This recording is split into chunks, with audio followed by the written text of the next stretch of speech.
خیلی برات مهم نباشه آدما چی میگن. آفرین. اصلا این که ترس از قضاوت شدن که در اکثر ما ایرانی زیاده، به خاطر اون فرهنگی که ازش میایم و برامون همیشه این شکلی بوده که بحث میگفتن آبرو، یعنی یک چیزی رو توی کله ما بزرگش کردن، فلان کارو نکنی فلانی راجبت فلان فکر رو کنه. بعد اون مهاجرت منظورم سال اوله، چون سال اول اینطوریه که برای بعضیا خیلی شیرینه، برای بعضیا سخته. عمدتا وقتی افراد خیلی شلوغن براشون شیرینه، اصلا نمیفهمن چطوری گذشته، و کسایی که میان سرشون خلوت‌تره براشون سخته. بعد یه روزی میرسه که من اون از اونجا به بعد اسمشو میذارم پسا مهاجرت. یه روزی میرسه که انگار تو میشینی برمیگردی پشت سرتو نگاه میکنی، حالا دیگه میفهمی مهاجری. خب. آه. من فکر میکنم برای هر ایرانی بزرگترین چالش پاسپورتش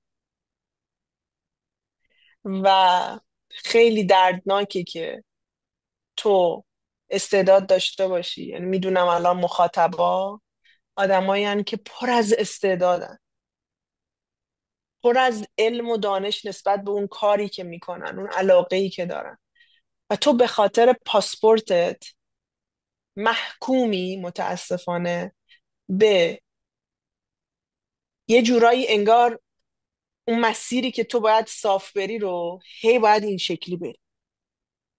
اوایل مهاجرت انگار آدما دارن میدوئن که یه سری چیزا و باید بدوئن، چون اگر ندوئن خب نمیرسن به چیزهایی که میخوان. ولی خب اون سختگیری بیش از حدم به قول تو یه سری آسیب هایی میزنه به روح و روان که بعدا دیگه مشخص نیست بتونیم اونا رو درست کنیم یا نه.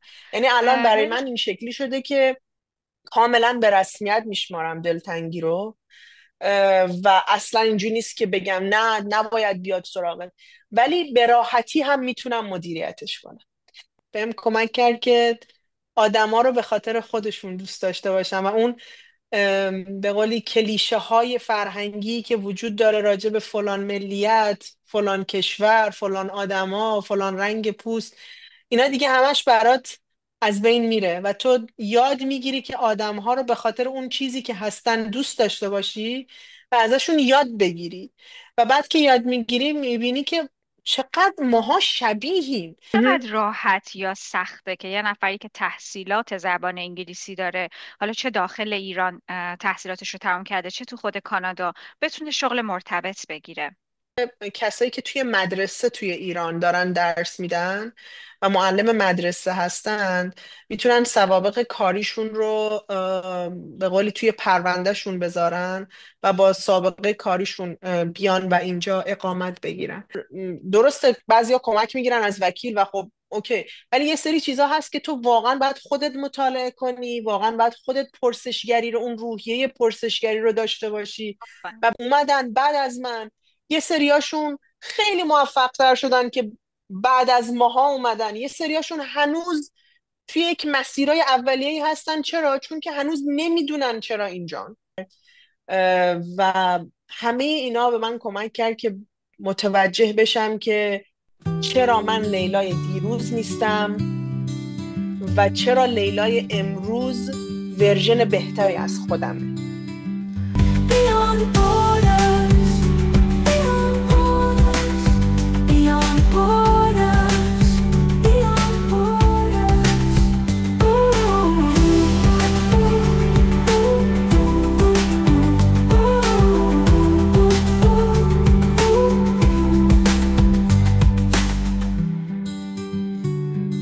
لیلا جان سلام عزیزم، خیلی خوش اومدی به برنامه فرای مرزها. ممنونم از اینکه دعوت منو پذیرفتی با وجود تمام مشغله هایی که داری. میدونم الانم سر کار هستی و واقعا ازت ممنونم. خوش اومدی.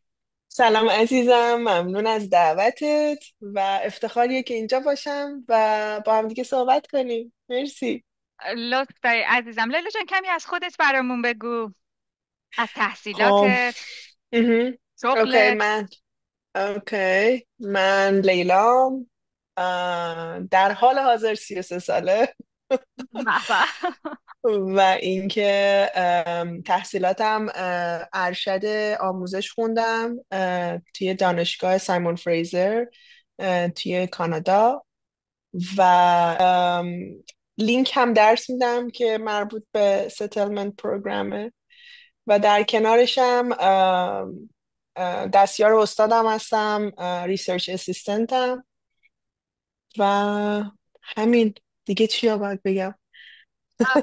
همین از قبل از اومدنت لیلا برامون بگو این که چی شد اصلا به فکر مهاجرت افتادی، چه سالی مهاجرت کردی، از کجا به کجا مهاجرت کردی، آیا کانادا اولین مهاجرتت بود یا قبلش جای دیگه ای رفتی بعد اومدی کانادا؟ یکم از قبل اومدنت برامون بگو. اوکی. من به نظرم مهاجرت کردن یا همون کوچ کردنه میتونه حتی از شهر به شهر باشه. پس اگه بخوام این شکلی بهش نگاه کنم، من توی 18 سالگی کوچ کردم. یعنی از شهر خودمون جهرم اومدم بوشهر، دانشجوی بوشهر شدم و بعد از اون یعنی چندین سال بوشهر زندگی کردم و خونه دومم میدونستمش. واقعا من هنوزم همینجوره برام.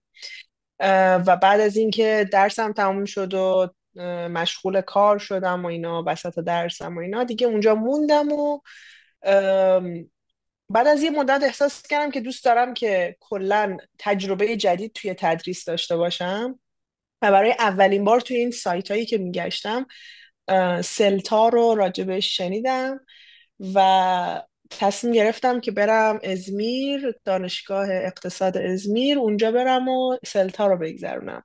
چه یه سالی تصمیم میشه؟ خیلی بزرگ بود. سال 2015 تصمیم گرفتم، 2016 رفتم.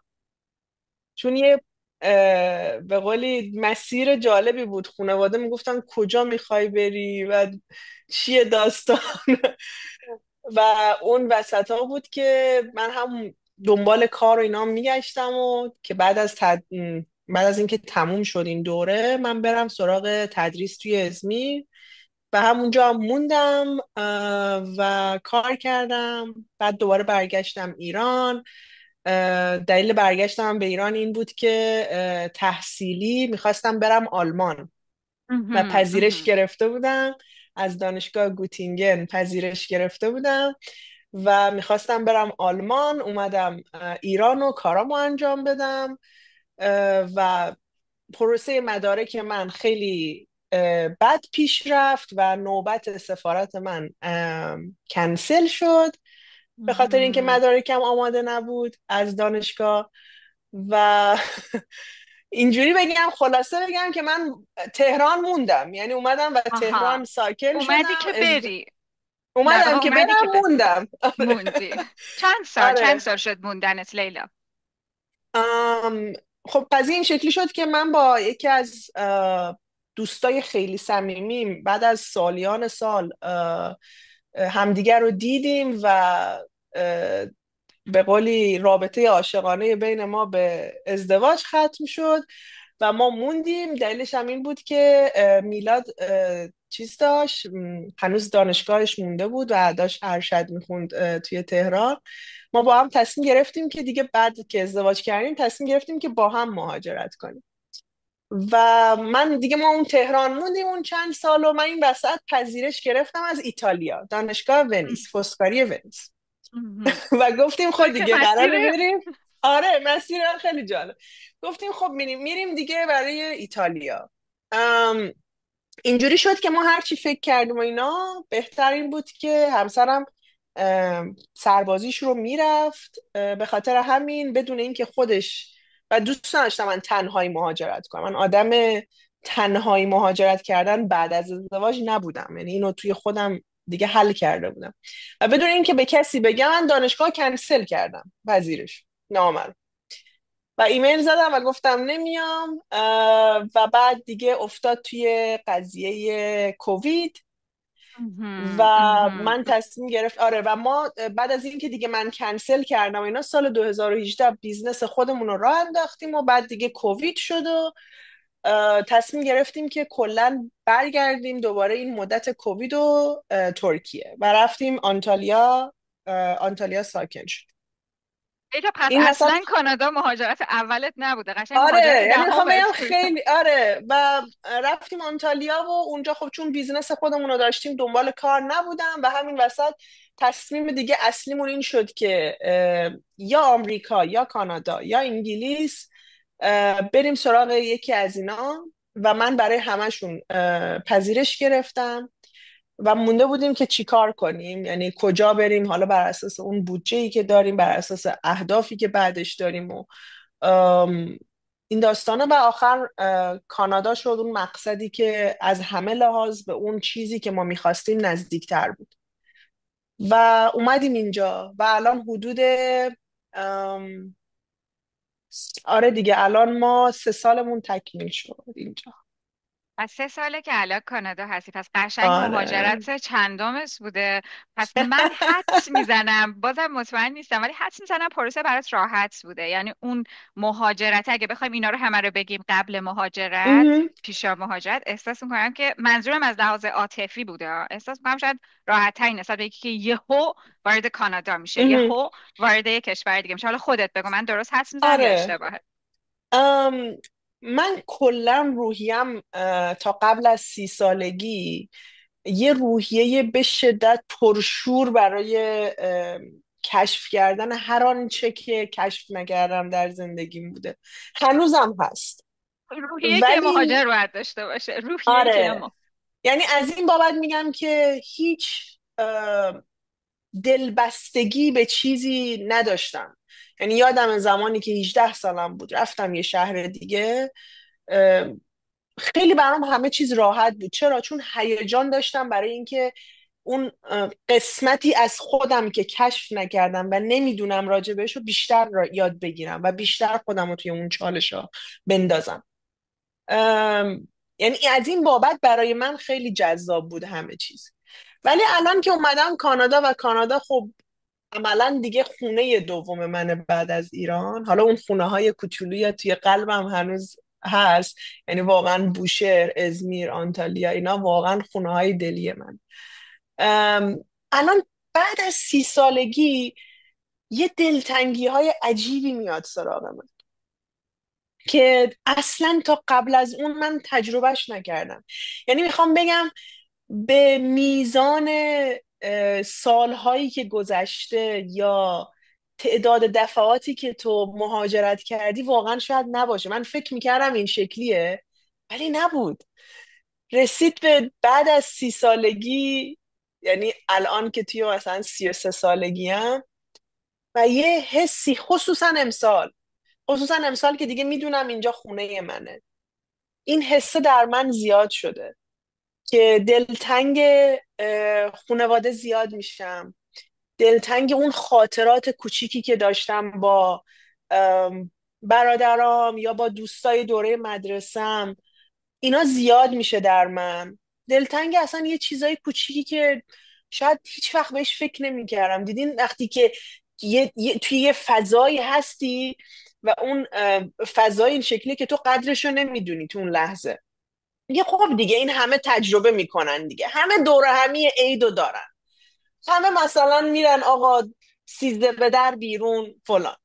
بعد تو میبینی که توی این سالهای زیادی که مهاجر بودی اینقدر درگیر مهاجرت بودی و حالا هم هیجان داشتی، هم تجربه، هم چالش داشتی، بالا و پایینی داشتی، اصلا سراغت نمی اومده. ولی الان که داری ستل داون میکنی، داری قشنگ آروم خونه رو خونه میکنی برای خودت، هی دلتنگی ها میاد سراغت. ولی خوبیش به اینه که چون تجربه داری و یهو به قولی وارد اون دل مهاجرت جدید نشدی و هی کوچولو کوچولو اینا رو تجربه کردی، راحت تر میتونی باهاش کنار بیای و بهتر کلمه مدیریت به کار برم، راحت تر میتونی این دلتنگی رو مدیریت کنی. یعنی الان برای من این شکلی شده که کاملا به رسمیت میشمارم دلتنگی رو و اصلا اینجوری نیست که بگم نه نباید بیاد سراغت، ولی به راحتی هم میتونم مدیریتش کنم. ولی شاید اگر چند سال قبل این اتفاق میافتاد، از لحاظ روحی شاید خیلی آسیب میدیدم. لیلا جان، انقدر قشنگ اینو توصیف کردی که تمام آنچه من به عنوان یک سوال میخواستم ازت بپرسم و جواب دادی. ببین، میخواستم ازت این رو بپرسم، میخواستم بگم لیلا، پروسه قبل مهاجرت، تمام آنچه که توضیح دادی، از ایران رفتی اول ترکیه، بعد مهم. برگشتی که بری جای دیگه، تصمیمت شده بیای کانادا، اینا رو همه رو اگه ما یه پروسه بذاریم، بعد اون مهاجرت، منظورم سال اوله، چون سال اول اینطوریه که برای بعضیا خیلی شیرینه، برای بعضیا سخته.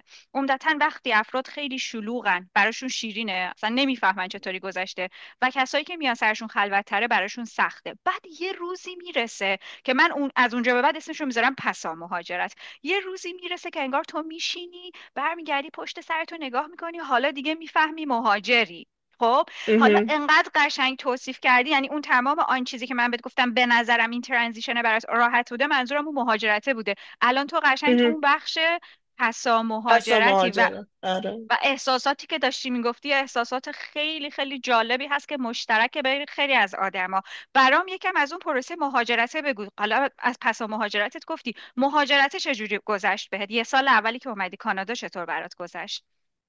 آم، همونجوری که خودت گفتی، چون درگیر تجربه های جدیدی و خصوصا وقتی وارد یک کشوری میشی که فرهنگ خیلی متفاوته.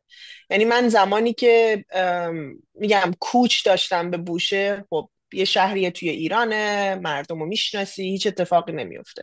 میری تهران، اوکی درسته، از شهر کوچیک داری میری یه شهر بزرگ، یه کلان شهره، باز فقط یه چالش های کوچولویی داری که باز هم شهری هم کشوری ها و هم وطن های خودتن و و باز یه حس فرهنگ نمیکنی. یکسانه و یه دقیقا یک فرهنگ یکسان. و بعد میری ترکیه، یک چیز، فرهنگ خاورمیانه است، برات آشناست، قبلا سفر کردی، میدونی راجع بهش، و باز زبان درسته که یک ممکنه صد باشه اولش، ولی باز اون احساس غریبگی رو نداری توی اون کشور، چون فرهنگا خیلی شبیه به همه. و وقتی که وارد یک کشور جدید میشی با این همه فرهنگ، ملیت های مختلفی که دور هم جمع شدن، باورهای مختلف، اهداف مختلف، دغدغه های مختلف، به نظرم اولش که وارد میشی، حداقل برای من این شکلی بود، که اولش تو خیلی چیزا رو میبری زیر سوال، و برات همه چیز علامت سواله. و تو اگر که آدمی باشی که واقعا میخوای اونجا رو خونه بدونی، میری دنبال جواب میگردی. حالا یه سری جوابا رو تو با ارتباط با بقیه به دست میاری، با آدمای مختلف، که خدا رو شکر من به خاطر به واسطه شغلم این اتفاق برای من زودتر افتاد و باعث شد که من خیلی راحت، من 2 3 ماه بعد از ورودم به کانادا خیلی راحت تونستم برم سر کار و اینا. با آدما در ارتباط بودم، دغدغه هاشون رو میشنیدم، دغدغه های خودم رو میگفتم و این ارتباطه به من کمک میکرد. یه سری جوابا هست که نه، تو اصلا با آدم های دیگه قرار نیست پیداش کنی و اتفاقا با آدمایی که هموطن خودتن، همزبون خودتن، و دیدن این که اون مسیر برای اونا چه شکلی بوده و اونا چه چیزهایی رو تجربه کردن که مشابه ممکنه برای تو هم رخ بده، این مشاهدات اینجا دیگه تو قرار نیست با آدما حرف بزنی، قراره که ببینی، بیشتر آفرین. گوش بشی و چشم بشی، ببینی که آهان، تو تنها نیستی. اون چیزی که تو داری الان تجربه میکنی، چون که الان یه هموطن دیگه هم این مسیر رو اومده، پس قراره که برای تو هم یه زمانی آرومتر بشه قضیه و همه چیز بهتر و آسونتر بشه. بعد از اون مشاهدات، یه چیزی که تراپیستم یادم چند سال پیش بهم میگفت این بود که میگفت تا میتونی تمرین تنفس داشته باشی تا بتونی تمرکز کنی. و موافقم. تمرین اون سختی هم هست. آرامشه خیلی تمرین تمرین سخت. سختیه، خیلی تمرین سختیه. و چون به هم یک درس خیلی بزرگ داد توی یکی از جلساتمون، گفت ببین همه احساسات گذران، چه خوبش چه بدش، و اینکه تو بخوای یاد بگیری این گذر رو ببینی و رشد کنی، یه قدمیه که زمان میبره، ولی بعدش حالت خیلی خوبه. چون یاد میگیری. من نمیگم الان یاد گرفتم، نه، خیلی که زمان یا اینکه تو چه تغییراتی رو توی خودت داری مشاهده میکنی و داری حسش میکنی که باید بهش بپردازی. چون سال اول آدما اصلا به این قضايا نمیپردازن یا زیادی بهش میپردازن، یعنی به خودشون موافقم. اجازه ام، هضم کردن قضیه رو نمیدن. و من به خودم واقعا اجازه دادم که هضم بشه این قضیه، و این مشاهدات و این گفتگوها به هم کمک کنه یه سری چیزا برام راحت تر باشه و بعد برم سراغ خودم.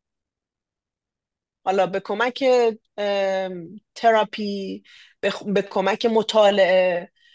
به من فیلم و سریال خیلی کمک کرد، طبیعت خیلی به من کمک کرد، و همه اینا به من کمک کرد که متوجه بشم که چرا من لیلای دیروز نیستم و چرا لیلای امروز ورژن بهتری از خودمه.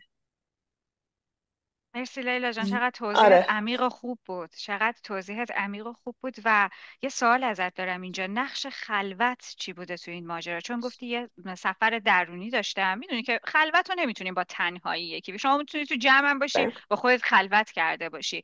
نقش خلوت چطوری بوده تو این ماجرا برات که سفر درونی داشته باشی، خودتو بشناسی؟ چون به شدت باهات موافقم.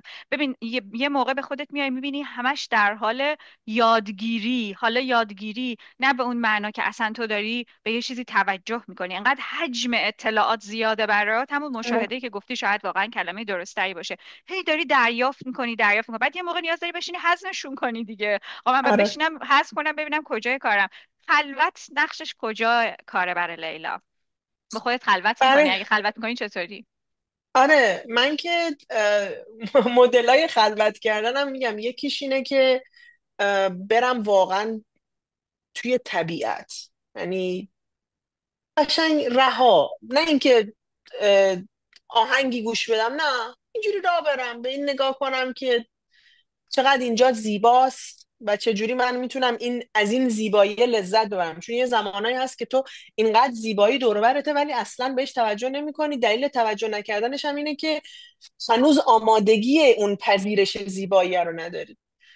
یکی از کارهای دیگه ای هم که میکنم و خیلی بهم کمک کرده اینه که یه تایمایی رو واقعا هم من هم همسرم این فاز رو داریم که اون تایمه برای خودمون باشه. حالا بریم ویدیو گیم، من گیمرم، پلی استیشن بازی میکنم، احبه. میرم توی نقش، آره، و فکر میکنم و انگار که یک بهونه ای داری پیدا میکنی. بعضی وقتا شروع میکنم به نوشتن رو خیلی دوست دارم و اون نوشتنه رو بعداً برمیگردم و بهش نگاه میکنم. یه زمانایی هست یه دونه چیز دارم، قسمت توی تلگرام هست که saved messages هست که تو پیامهای خودتو میتونی سیو کنی. خیلی اوقات هست که شروع میکنم وایس میگیرم، یعنی حرف میزنم خودم با خودم. امروز چه اتفاقی افتاد؟ چرا امروز حالم بد بود؟ چرا امروز حالم خوب بود؟ و اینا به من کمک کرده. مدلای مختلف به من کمک کرده. و یه چیزی که تراپیستم یادم چند سال پیش بهم میگفت این بود که میگفت تا میتونی تمرین تنفس داشته باشی تا بتونی تمرکز کنی. و موافقم. تمرین اون سختی هم هست. آرامشه خیلی تمرین تمرین سخت. سختیه، خیلی تمرین سختیه. و چون به هم یک درس خیلی بزرگ داد توی یکی از جلساتمون، گفت ببین همه احساسات گذران، چه خوبش چه بدش. و اینکه تو بخوای یاد بگیری این گذر رو ببینی و رشد کنی، یه قدمیه که زمان میبره ولی بعدش حالت خیلی خوبه، چون یاد میگیری. من نمیگم الان یاد گرفتم، نه، خیلی که زمان میبره که آدم یاد بگیره ولی داریم کم کم به قولی تاتی تاتی میریم جلو که یاد بگیریم. و آره به من خیلی تراپی، کمک کرد. نقش تراپی چقدر برات مهم بوده تو مسیر مهاجرت، حالا یا بعد از مهاجرتت؟ من توی مسیر مهاجرت زیاد از تراپی استفاده کردم، چون که ما نمیدونستیم که کدوم کشور بریم و نه اینکه تراپی کمک کنه که کدوم کشور بریم، بیشتر به من عاشقانه. کمک میکرد دقیقاً که من چه چیزی میخوام، با چه چیزی خوشحال ترم. و با حرف زدن و اون گفتگویی که داشتم با تراپیستم هی بیشتر اون جنبه هایی رو از خودم کشف میکردم و بهش میرسیدم که شاید قبلا بهش توجهی نداشتم. خیلی و نکته اینکه مهمی بود. من عذرخواهی میکنم این خواهش وسط میکنم. استاپت میکنم، چون نکته مهمی بود. چرا؟ چون خیلی ها قبل مهاجرت سردرگمن. مثلا 3 تا کشور مقصدشون هست، میخوان انتخاب کنن. من به شخصه وقتی میخواستم مهاجرت کنم، حالا هنوز اسمش رو مهاجرت واقعا نمیذارم، وقتی میخواستم مثلا جابجا بشم 2 تا مقصد داشتم: انگلیس و هلند. کاری که انجام دادم، معدل گرفتم. یعنی نشستم خوبها بدها نوشتم، بعد جمع بستم، معدل گرفتم، مثلا امتیاز انگلیس برای من بیشتر شد. ولی الان دارم فکر میکنم چقدر خوبه که افراد این بحث تراپی رو هم این وسط اضافه کنن، هی خودشونو بیشتر بشناسن. این معدلی که میخوان بگیرن خیلی واقعی تره. چقدر کار خوبی کردی لیلا، چقدر بهت به کمک خاطر کردی نتی. اینکه به خاطر اینکه ما اینقدر درگیر فضای مجازی هستیم که این فضای مجازی، من دارم کار میکنم، تو داری کار میکنی، هممون یه بیزنس داریم. و اون کسی که راجع به میاد مهاجرت به یک کشوری میگه، اونم بیزنسشه دیگه. اون داره میگه که به طور کلی چه چیزی راجع به این کشور خوبه، چه چیزی راجع به این کشور بده، یا منطقی. اه، کدوم مسیر راحت تره. ولی این چیزی نیست که تو یه نسخه پیچیده باشه بگه مثلا همه معلم ها بهتره برن فلان کشور، همه مهندس ها.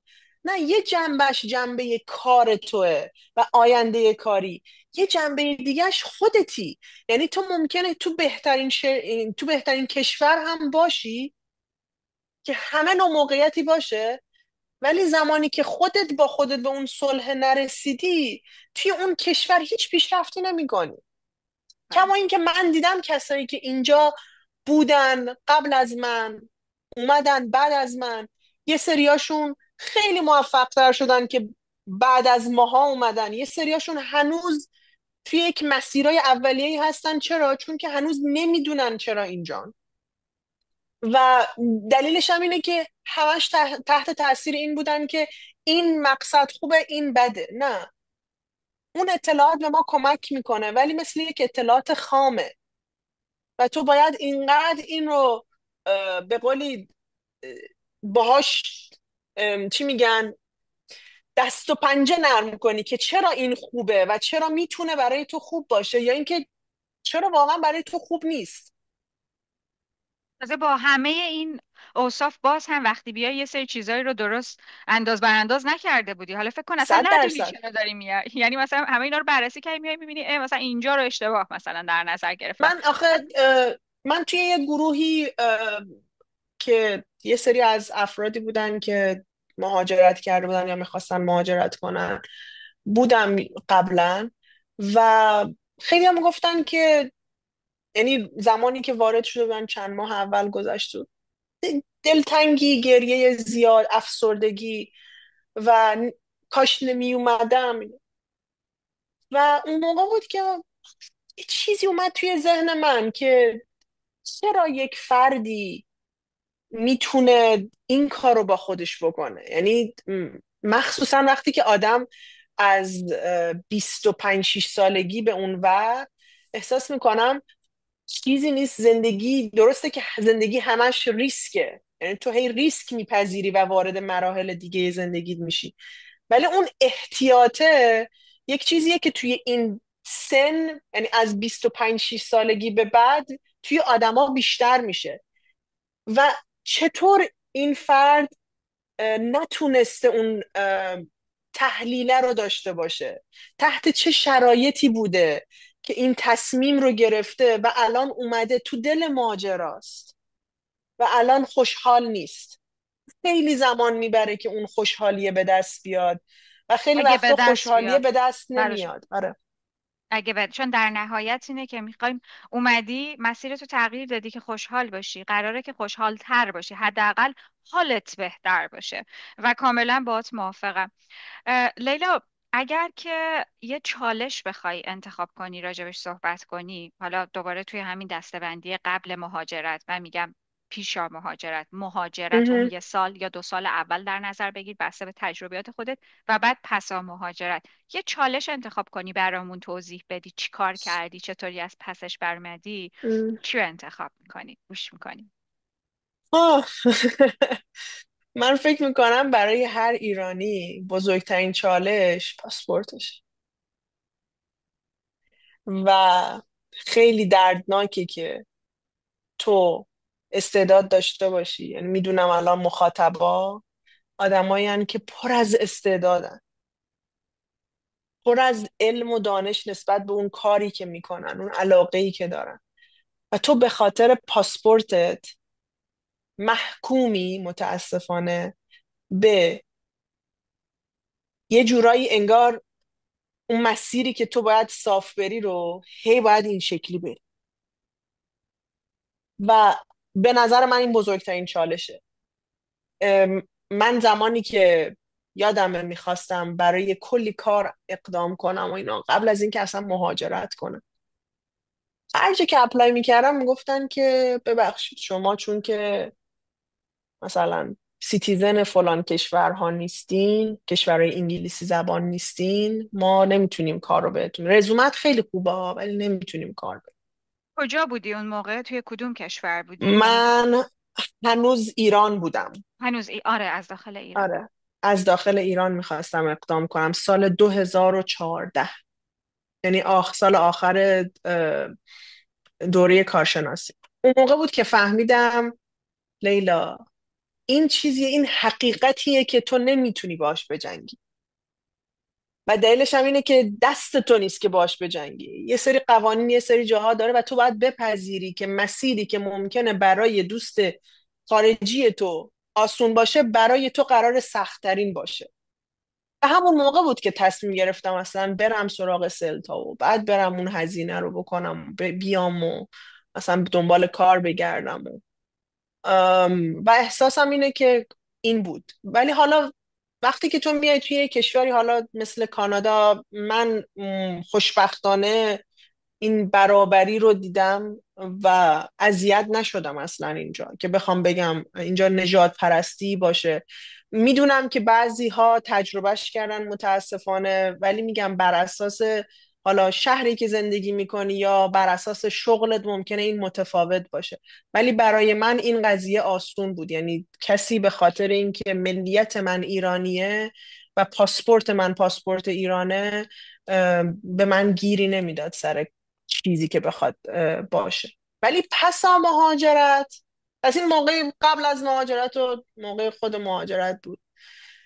یه چیز دیگه هم که موقع اپلای دانشگاه بود، یادمه مثلا میگفتن که این کمک هزینه ها و اینا تعلق نمیگیره به ایران، مثلا فلان فاند برای ایران نیست و این چیزا خب اذیت میکنه آدم و تو خیلی از آپشنات محدود میشه. یا یهو میای موقع مهاجرت یک چیز دیگه ارزش دلاره و تو هی میای، دقیقا. تو تصمیم میگیری یه کاری رو انجام بدی و پولت الان تمکن مالی داری، بعد یهو میای میبینی مثلا شب خوابیدی نصف صبح از شد. خواب بیدار میشی میبینی اون ارزش پولتو نصف شد. و یکی این از خب بزرگترین قبل از چالش ها مهاجرت. برای فکر میکنم تمام ایرانی هاست واقعا، یعنی دقیقا، واقعا برای یعنی تمام. میخوام بگم اون کسی که توی پروسه مهاجرت هست و یا میخواد بهش فکر کنه، باید بدونه که هر ایرانی تقریبا این رو چشیده و متاسفانه روز به روز هم سختتر میشه و خیلی دردناکه این قضیه. اما پس از دوره پس از مهاجرت، حالش فکر میکنم بعد از مهاجرت بزرگترین چالشی که هر فردی میتونه داشته باشه و من هم بودم یعنی توی این داستان، اینه که تو چجوری میتونی اینجا دیگه خونه بسازی. یعنی تو اقامت دائمت رو بگیری، پروسه پاسپورت گرفتنت و این داستانا، و دلت آروم باشه و اینکه چجوری بتونی از پسش بر بیای. و من چجوری توی این مسیر قرار گرفتم که حالا برام راحت تر باشه این مسیر به قولی اقامت و این داستانا. فقط مطالعه کردن، پرسیدن از آدم ها. ما خیلی درسته بعضیا کمک میگیرن از وکیل و خب اوکی، ولی یه سری چیزا هست که تو واقعا باید خودت مطالعه کنی، واقعا باید خودت پرسشگری رو، اون روحیه پرسشگری رو داشته باشی. و برای من این شکلی بوده که همیشه یا میپرسیدم از تجربیات بقیه یا اینکه همه اطلاعاتی که اونجا هست رو ساعت ها میشستم و میخوندم و همچنان هم همینه داستان برای من. قدرت ام، حل مسئله. اینا و همیشه میگم صبر. مهاجرا دارن. من یه آدمیم که اصلا صبور نبودم قبل از مهاجرت. چقدر این جالب. لیلا که الان چقدر جالب. میبینی، آره من یه آدمی شدم که خیلی صبورتر شدم، خیلی آرومتر شدم و دلیلش هم اینه که انگار مهاجرت تو رو میکوبه و دوباره تو رو میسازه و شکل میده چون و اصلا یه فهمیدم جاهای که آره. چاره‌ای به جز صبر نداری، یعنی باید دقیقا. صبر کنی تا زمان بگذره تا برسی به اون نتیجه که میخوای دقیقا. برسی، یا یه مسیر دیگه ای دقیقا. برات باز بشه. به خاطر همین خب چه نکته خوبی رو گفتی. یکی از صفاتایی که میخواستم ازت بپرسم برای بعد مهاجرت، صبوری. خب صبوری. آره. آره صبر برای صفات برای مهاجر. آره صبر به نظر من خیلی مهمه. اون تفکر انتقادی خیلی مهمه، اینکه تو ام، هر چیزی رو به راحتی قبول نکنی و هر چیزی رو روش زیادی به صورت تعصبی نگهش نداری. یعنی آدم همیشه در حال تغییر و رشده، خصوصا وقتی که تو میری و توی دنیای جدیدی قرار میگیری. میبینی اون تغییرات رو در خودت و بهتره که اون تغییرات رو به رسمیت بشماری و سعی نکنی جلوش بگیری. یا اگر هم قراره تغییری کنی، اینقدر، این که میگم آسون یه سری چیزا رو نپذیری، منظورم این نیست که آسون تغییر نکنی، نه. منظورم اینه که فکر کنی. پذیرفتن. آره پذیرفتن چیزی که راجع بهش فکر نشده رو قبول نکنی. آفرین. چون میدونی چرا کاملا موافقم، چون مخصوصا مهاجرا خب یه کاری که میخوان انجام بدن که اتفاقا دوست دارن به هم کمکم بکنن، به هم نظر میدن. بعد این نظرها خیلی وقتا اشتباهه. بعد میبینی مهم. مسیر آدم ها رو تغییر میده. چقدر خوبه که واقعا آدم فکر کنه، سبک سنگین کنه. ببین مشاوری که آره من دارم از یه نفر میگیرم، چون گفتی پرسشگری خیلی خوبه، ما میریم میپرسیم، ولی بعد اون خوبها و بدها هست دیگه. بعد بیام نگاه دقیقا. کنم ببینم اصلا به مسیر زندگی منم میخوره یا نه. خیلی مهمه لیلا، خیلی این تفکر انتقادی داشتن این وسط تعیین کننده است که هر چیزی رو بخوای دقیقا. سریع قبول کنی یا نه. مسیر تو میتونه تغییر، اصلا میتونه وارد یه و داستان دیگه بکنه. مهمترین چیز و شاید از همه اینها مهمتر که هممون باید تمرین کنیم، و من هم جز کسایی هم که باید تمرین کنم، اینه که اه، خیلی برات مهم نباشه آدما چی میگن. آفرین. اصلا این که ترس از قضاوت شدن که در اکثر ما ایرانی ها زیاده، به خاطر اون فرهنگی که ازش میایم و برامون همیشه این شکلی بوده که بحث میگفتن آبرو، یعنی یک چیزی رو توی کله ما بزرگش کردن، فلان کارو نکنی فلانی راجع بهت فلان فکر رو کنه. و تو بعد بزرگتر میشی و میای میگم دنیای دیگه ای رو تجربه میکنی، میبینی اصلا مهم نیست. یعنی تو یاد میگیری که قرار نیست همه تو رو دوست داشته باشن، قرار یه سری آدما از تو متنفرم باشن که باز اوکیه. قرار نیست همه به تو کمک کنن و یا تو به همه کمک کنی. قرار نیست تو از بقیه انتظار داشته باشی یا از بقیه از تو انتظار داشته باشن. و قرار نیست اگر تو نهی شنیدی یا نهی گفتی، اون آدم بد توی ذهنت شکل بگیره. و همه اینا برمیگرده به این که واقعا نظر آدما اینقدری که توی ذهن ما بزرگش کردن مهم نیست. دقیقا اینکه تو همینطور. با خودت به اون اه، به قولی نتیجه برسی که بله تا چه حد آدم ها قراره که در زندگی من تأثیر داشته باشن، اون به نظر من نکته کلیدیه که میتونه بهت کمک کنه که نظر آدما تا چقدر مؤثر باشه یا اینکه اصلا مهم نباشه برات. دقیقا همینطوره.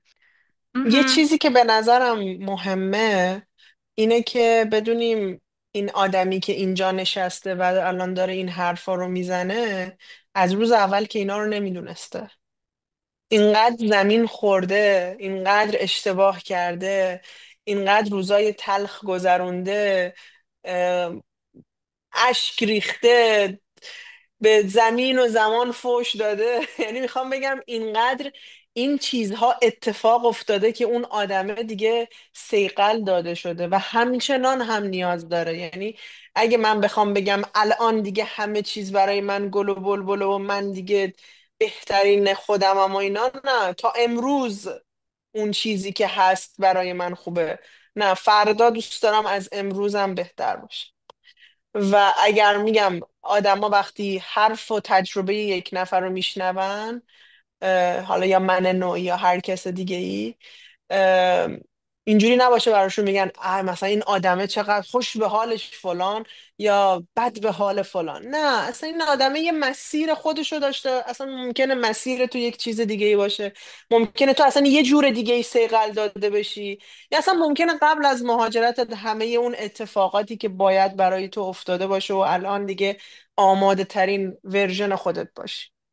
این خیلی دقیقا مهمه. همینطور. اون خوش به حالت که میگی، آدم های علاقه ای که دارن اینه که همیشه اون نتیجه رو ببینن، انگار پروسه رو دوست ندارن نگاه کنن. فکر کن برای هر چیزی میتونه باشه، مثلا از دیدگاه زبانی بخوایم بهش نگاه کنیم، مثلا یکی اگه زبانش خوبه میگن خوش به حالش زبانش خوبه، نگاه نمیکنن این طرف چقدر درس خونده، چقدر تلاش کرده، چقدر کلاس آره. زبان اومده، چقدر ممارست داشته. در نهایت میگن فلانی زبانش خوبه. خب اینطوری که به دنیا نیومده. یا یه نفری که داره زحمت میکشه توی مسیری، نتیجه رو میبینن میگن خوش به حالش. خودتو میتونی بذاری توی این مسیر؟ چیزایی که گفتی، اون شب بیداری ها، گریه ها، زمین خوردن ها، اونا رو هم دوست داری تحمل کنی یا فقط اون نتیجه هست خوش به حالش؟ من الان که گفتی یه چیزی یادم اومد. من یکی از استادام اینالی، این اصالتا خب از آسیای شرقیه و ولی خب اینجا به دنیا اومده و بزرگ شده، یعنی عملا کانادایی بوده. یه چیزی رو سر کلاسش برای ما تعریف کرد و خیلی جالب بود. گفت من کانادا به دنیا اومدم و یادم وقتی که 18 19 سالم بود داشتم توی خیابون را میرفتم و یه ماشین از بغل من رد شد و در اومد گفت که برگرد برو کشورت. و من همون موقع تنها چیزی که میگفت بهم کمک کرد که ادامه بدم، چون خب این مثال بارز یک نژاد پرستیه دیگه، چیزی که میگفت فقط بهم کمک کرد که ادامه بدم این بود که من چی میخوام. آیا قراره که این روی من تأثیر بذاره یا چیزهای دیگه ای که میبینم روی من تأثیر بذاره. و الان یکی از برجسته ترین اساتیدیه که توی کانادا هست و خیلی آدم خفنیه. وقتی که این داستانشو برای من تعریف کرد متوجه شدم که همه اون آدم هایی که الان ما میبینیم توی یک جایگاهی قرار دارن، حتی جایگاه کوچولو ها، ما همیشه منتظر این نباید باشیم که طرف خفن ترین در درجه فوق آکادمیک. باشه. آره، قرار نیست از آدما نه بت بسازیم نه انتظار داشته باشیم که طرف الان دیگه خفن ترین انسان روی زمین. نه، در حد خودش به یک جایگاهی رسیده، اون آدم اینقدر ممکنه به اون چالش هایی که حتی ماها نمیبینیم و یا نمیخوایم ببینیم، و نمیتونی بهش فکر کنیم حتی. دقیقا اینقدر با اونا دست و پنجه نرم کرده که به اون جایی که میخواسته الان رسیده. و همه ما اگر که به این قضیه این شکلی نگاه کنیم، به نظرم خیلی برامون مسیر قابل هضم تر میشه. دقیقا آنچه که ما در سطح میبینیم یه عمقی داره که شاید آره. 90% ماجراست، 10% خروجی رو ما داریم میبینیم. دقیقا. لیلا، دوباره سوالم حول و حوش پسا مهاجرت، مهاجرت و پیشا مهاجرته. کدوم ورژن خودتو دوست داری؟ قبل مهاجرت، تو حین مهاجرت، یا الان پسا مهاجرت برات دیگه، یا پسا مهاجرت؟ ام. هر ستاشو دوست دارم. مم. میدونی خوب. چرا؟ اه، چون هر ستاش یه دنیایی داشته برای خودش. ولی میتونم بگم با اون لیلایی که بیشتر ارتباط میگیرم پسا مهاجرته.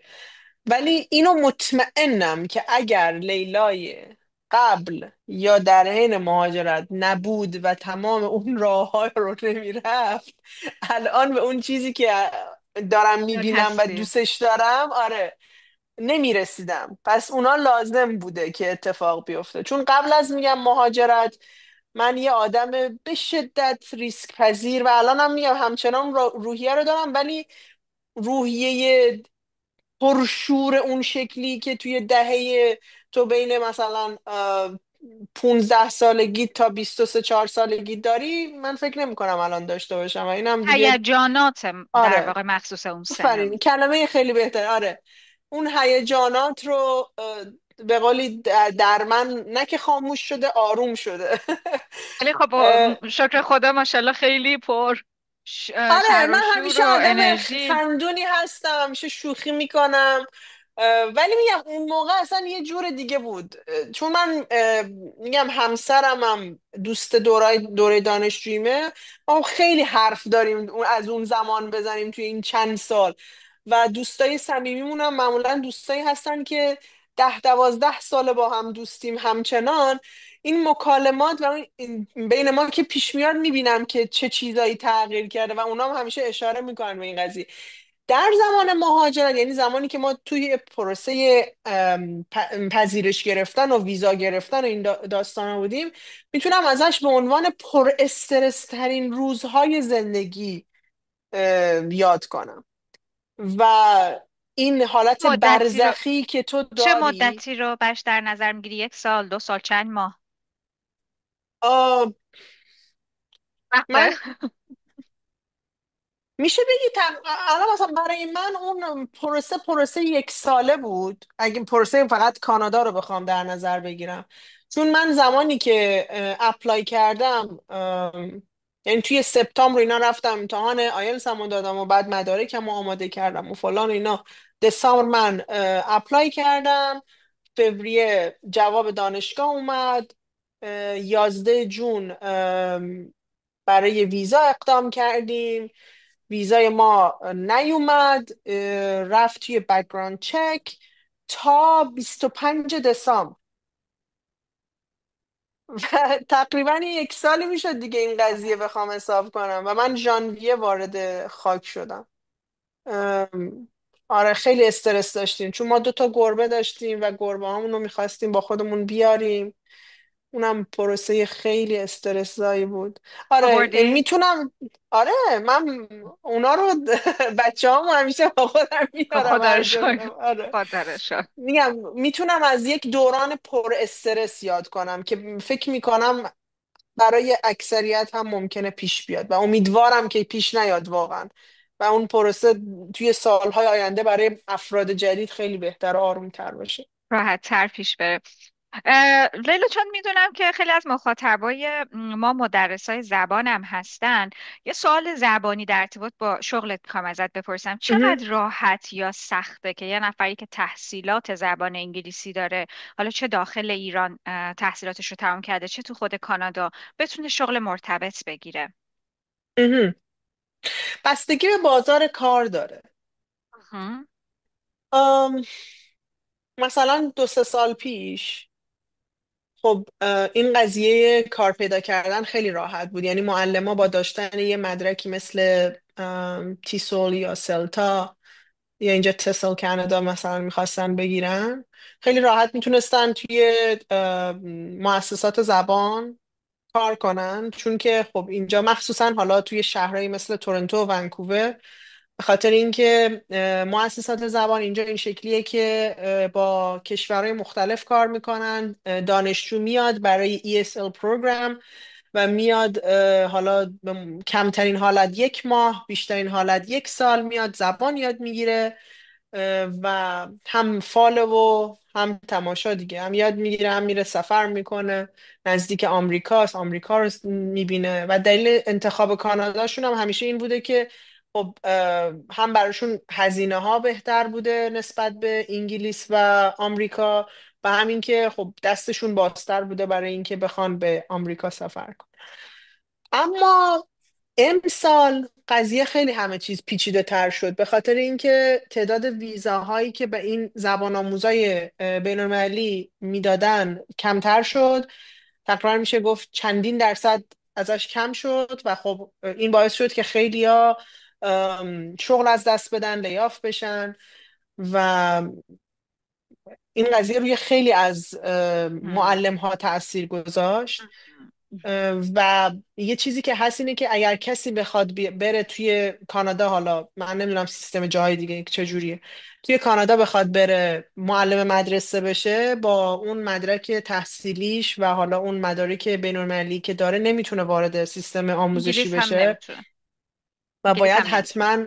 آره، یه چیزی هست به اسم PDP، Professional Development Program، اونو باید بگذرونه و اون موقع میتونه به قولی مثلا اگر توی استان بریتیش کلمبیا باشه میشه BC Licensed Teacher و میتونه بره توی مدرسه کار کنه. پس اون هزینهش خیلی بالاست. که بخواد اگر که طرف شهروند نباشه هزینه خیلی سنگین رو باید بگذرونه برای 1 سال بره درس بخونه که یاد بگیره چجوری برای پرایمری سکول یا سکندری سکول بشه معلم. یکی از آپشن های دیگه هم که کار کردن با ستلمنت سرویس و ستلمنت پروگرام هاست که برای رفیوجی ها، برای پناهنده ها و نیوکامرها هست و شهروندا هست، که اون هم باز به خاطر اینکه کمتر دارن پناهنده میگیرن، خب این هم کمتر شده و اون فاند دولت نصف شده عملا امسال. پس هی پس سخت و میتونم. سختتر شده آها، داستان. دقیقا. از اون طرف کالجایی هستن که EAP اینا درس میدن برای حالا دانشجوهایی که میان از کشورهای مختلف و سطح زبانشون برای انگلیسی آکادمیک ضعیفه و اینا یک دوره انگار پیش نیاز دارن. آره. پس میخوام بگم توی 4-5 تا حوزه مختلف میتونه یک معلم بره کار کنه، ولی همه اینها بستگی به تعداد مهاجری داره که یا زبان آموزی داره یا اینترنشنال استودنتی داره که وارد خاک میشه. آها. و آره. اگر که در اون بازی زمانی دولت تصمیم بگیره که کمتر وارد کنه افراد رو به خاک کشور، خب همون اندازه هم فرد میتونه خیالش راحت باشه که کارش هست، یا اینکه به استرس داشته باشه که کارش رو از دست میده. آها. آها، متوجه شدم. پس همه اینا به این در واقع فاکتورا این وسط تعیین کنندن. حالا چه ویژگیهایی از خود معلم این وسط میتونه تعیین کننده باشه؟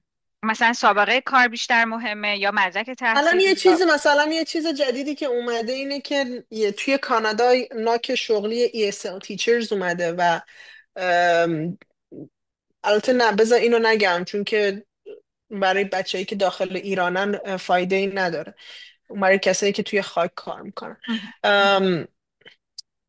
الان اتفاقی که افتاده اینه که کسایی که توی مدرسه توی ایران دارن درس میدن و معلم مدرسه هستند میتونن سوابق کاریشون رو به قولی توی پروندهشون بذارن و با سابقه کاریشون بیان و اینجا اقامت بگیرن. چون که اینجا نیاز دارن به معلم مدرسه و میگم چون که اون پروگرامه خیلی هزینهش سنگینه، خیلی ها نمیرن سمتش که اون پروگرام رو بگذرونن. خاطر همین اینا نیروهای خارجی رو ممکنه که بیشتر بگیرن. جالبه. پس بر اساس نیاز مهاجرتی که داره کشور ممکنه که این فرق کنه که حالا تو چقدر اون مدارک تحصیلی که داری یا تجربه کاری که داری به درد بخوره و بهت کمک کنه. ولی به طور کلی بخوام بگم اگر واقعا یه معلم زبان بخواد بیاد و توی کانادا تحصیل کنه، ببخشید کار کنه، الزاما نیاز به تحصیل توی این کشور نداره. یعنی با اون مدرک لیسانس یا فوق لیسانسی که داره میتونه بیاد و معادل سازی کنه از اون ارگان WES یا همون وس، میتونه معادل سازی کنه و نیاز داره به یک مدرک تدریس مثل همون میگم یا تسل کانادا یا سلتا. خیلی هم مثلا میان میپرسن میگن اوکی ما بریم تیسول بگیریم از فلان مؤسسه. نه، تیسول رو فکر میکنم فقط ترینیتی کالج لندن قبول دارن اینا، ولی باز بهتره که یا تسل کانادا بگیرین که خود توی کانادا توی هر استانی که میرین چیز ارائه میده، حالا لیست دارن اینا. یعنی اگه یکی بگه من زیر نظر تسل کانادا هستم، اینجوری نیست، تو باید بری لیست رو نگاه کنی ببینی هست یا ببینی نه. هست یا نه. آره، یا سلتا یعنی گزینه خیلی پست رکته ایه انگار. شسته رفته برای کسایی که داخل ایرانن. چرا؟ چون میتونن خیلی راحت آنلاین بگذرونن. ولی خب تسل کانادا نه، اینا حتما باید برای پرکتیکمش اینجا باشن. هم. و نمیتونن که چیز راحت کنن ترین مگر گزینه کسایی همون که سلتاست. آره مگر اینکه کسایی که حالا چجوری میتونن تبدیل کنن. ما اینجا اگر بخواد کسی تسل کانادا بگیره این شکلیه که اونایی که سلتا دارن میتونن 8 ساعت پرکتیکم با تسل کانادا، یعنی ارگان ها یا مؤسساتی که زیر نظرشون هستن بگذرونن و تبدیل کنن سلتاشون رو به تسل کانادا میتونن برای معادل لول سازی 1. کنن. آره معادل سازی کن.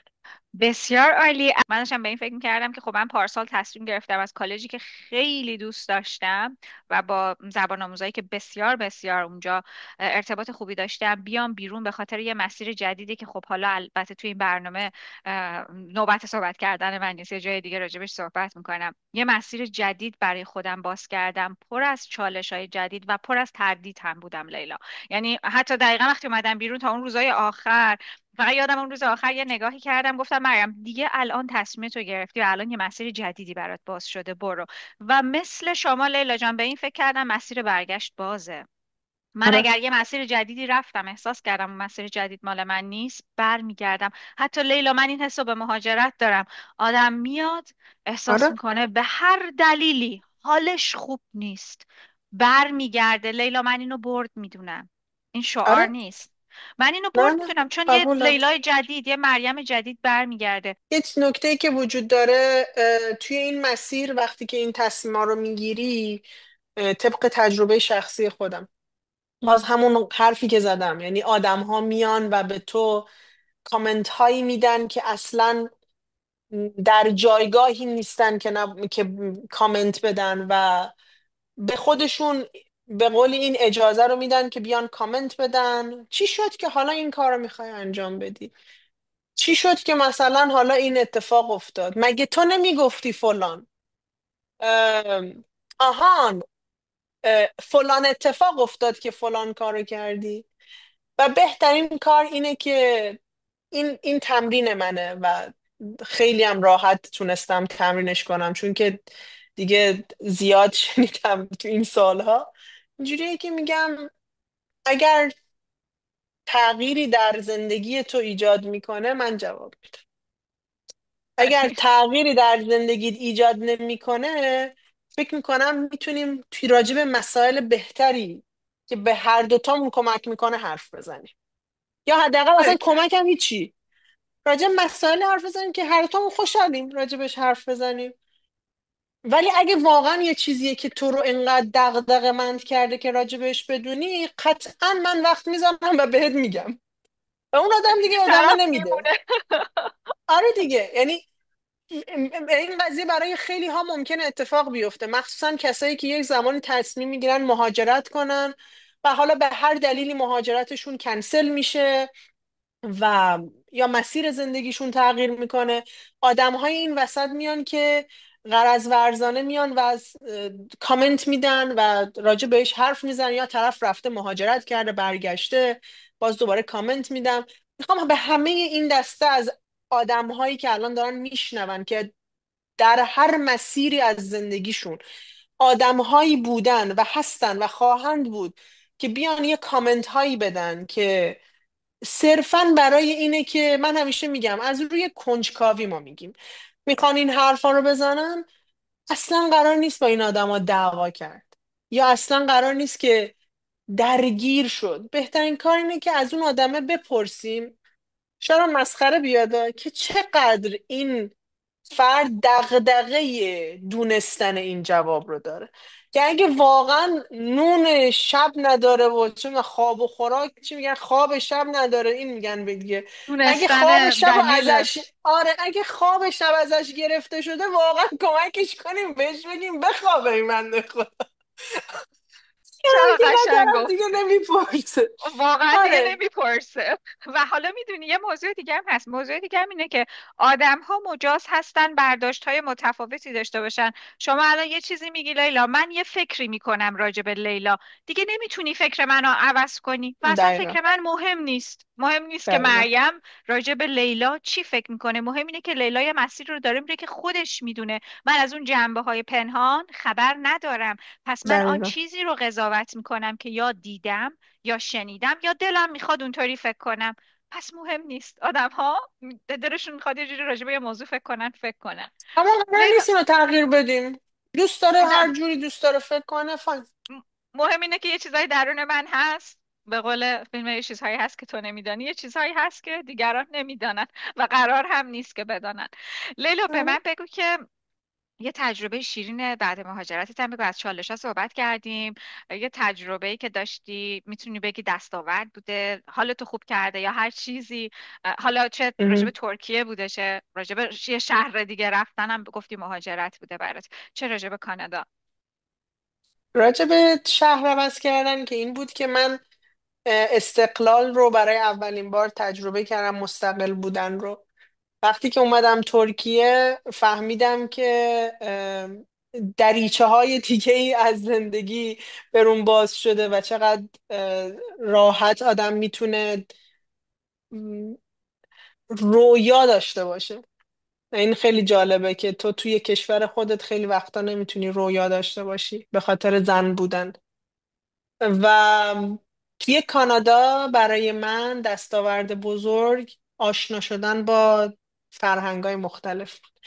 چون بهم کمک کرد که خیلی چیزا رو میگم، خیلی باورها رو ببرم زیر سوال، و بهم کمک کرد که آدما رو به خاطر خودشون دوست داشته باشم. و اون به قولی کلیشه های فرهنگی که وجود داره راجع به فلان ملیت، فلان کشور، فلان آدما، فلان رنگ پوست، اینا دیگه همش برات از بین میره و تو یاد میگیری که آدمها رو به خاطر اون چیزی که هستن دوست داشته باشی و ازشون یاد بگیری.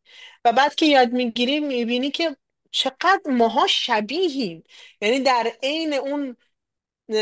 این حال که این همه تفاوت داریم، همه آدم ها چقدر زنجیروار به هم وصلن و چقدر شباهت دارن. این یکی از بزرگترین دستاوردهایی بود که میگم تدریس در ESL Industry به من کمک کرد، این زبان آموزایی که بودن اینجا، و واقعا شیرین ترین دستاورد زندگیم بوده. و واقعا یه نعمته، یه نعمتی از کار آره، کردن با فرهنگ های مختلفشون، یه جهان بینی و آدم میده که با دقیقا هیچ چیزی قابل قیاس نیست.